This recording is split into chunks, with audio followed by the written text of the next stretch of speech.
Right now, we're seeing an interesting divergence in sentiment, a score of plus 0.41 against a backdrop of momentum at minus 0.23. This is a notable spike when you consider recent trends.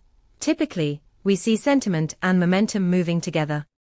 The current sentiment suggests optimism, while the declining momentum indicates potential caution among investors. Our Investing Sentiment API returns a comprehensive analysis of these dynamics, enabling you to harness this information effectively.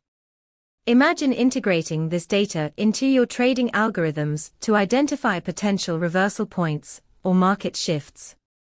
The contrast here might signal an opportunity for you to capitalize on mispriced assets. For more details on how to leverage this data in your projects, check out pulsebit.loj enterprise.com/docs.